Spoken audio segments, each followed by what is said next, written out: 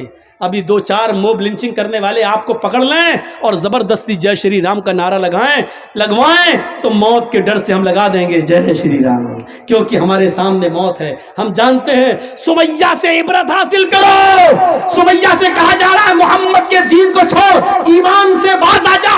کہتی ہے نہیں. شرم گاہ میں نیزہ داخل کر دیا گیا, ادھر سے ڈالا اس طرف نکال لیا گیا. پیچھے سے ہاتھ بندھے ہیں, ہاتھ کھلے ہوتے تو کم سے کم پکڑ سکتی تھی, نکال سکتی تھی, لیکن ہاتھ پیچھے سے بندھے ہیں جیسے پھانسی کے پھندے پر مجرم کو لے جایا جاتا ہے اور پیچھے سے اس کے ہاتھ باندھ دیے جاتے ہیں. سمیہ کی شرمگاہ میں جب نیزہ داخل ہوتا ہے خنجر, تو سمیہ آسمان کی طرف دیکھتی ہے. وہ بوڑھی عورت, جوان بھی نہیں تھی, جس کی عمر 80 کو کراس کر چکی ہو, ایسی بوڑھی عورت, اور اس کی شرمگاہ میں نیزہ داخل کر دیا جائے خنجر. اور اس بد بھی وہ یہ نہ کہے کہ اللہ میری جان کی حفاظت فرما. اس کے منہ سے یہ نہیں نکل رہا ہے. اس کے منہ سے نکلا تو کیا نکلا؟ ثبت قدمی علی دینک یا ارحم الراحمین. اے اللہ, ابو جہل مجھ سے میرا دین چھیننا چاہتا ہے, مجھ سے میرا ایمان چھیننا چاہتا ہے. اللہ میری جان جا رہی ہے چلی جائے لیکن میرا ایمان نہ جانے پائے.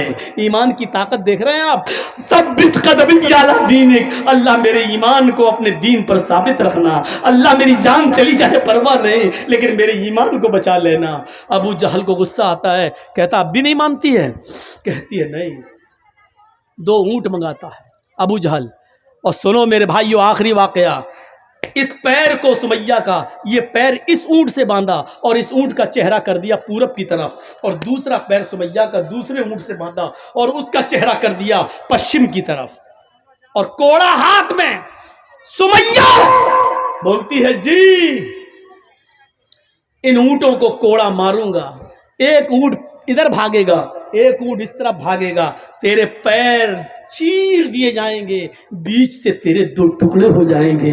جب یہ کہتا ہے, سمیہ کہتی ہے ابو جہل اللہ کی قسم کھا کے کہتی ہوں, رب کعبہ کی قسم کھا کے کہتی ہوں, جتنی دیر تو ان اونٹوں کو بھگانے میں لگا رہا ہے اتنی دیر مجھے جنت میں جانے میں لگ رہی ہے.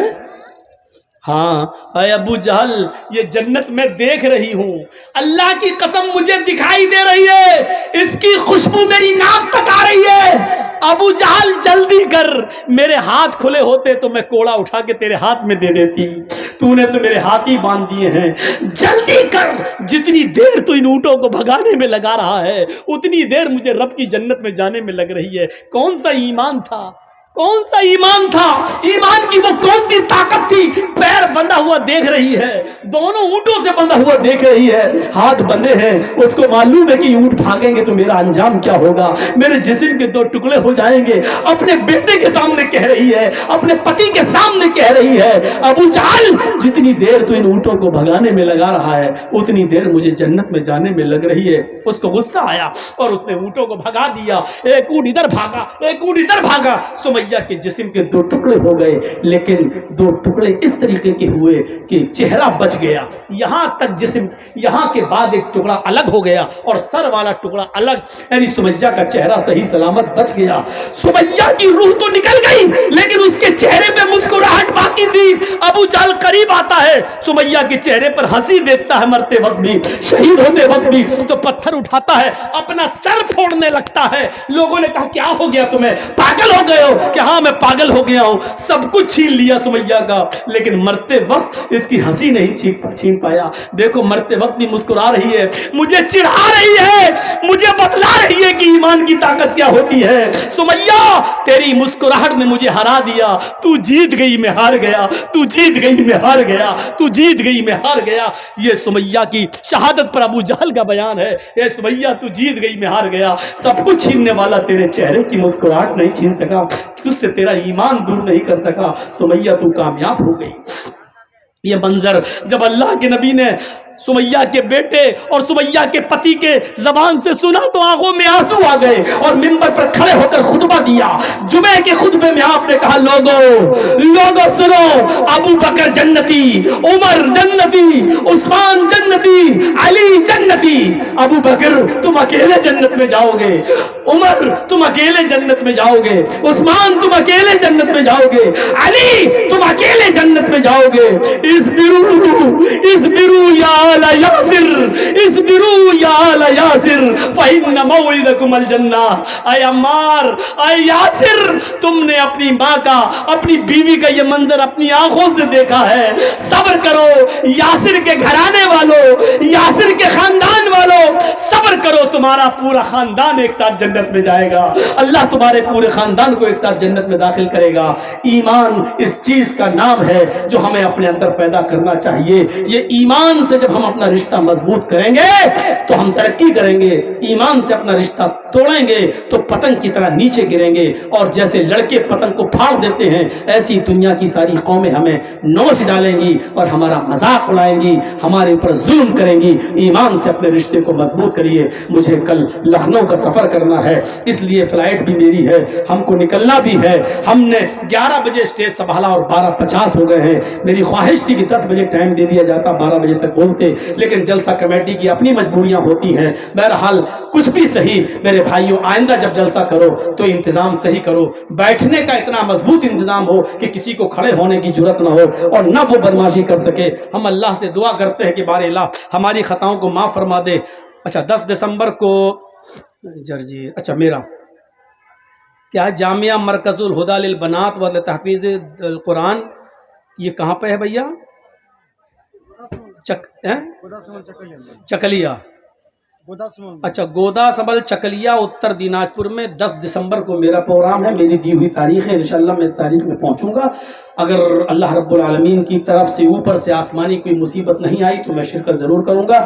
اس علاقے میں آپ پہنچنے کی زحمت کریں. اللہ سے دعا کریں کہ بار اللہ جب تک تو ہمیں زندہ رکھ، اسلام پہ زندہ رکھنا، جب ہمارا خاتمہ ہوتی ایمان پر ہمارا خاتمہ فرمانا. وما علینا الا البلاغ المبین وآخر دعوانا ان الحمد للہ رب العالمین. السلام علیکم ورحمۃ اللہ وبرکاتہ.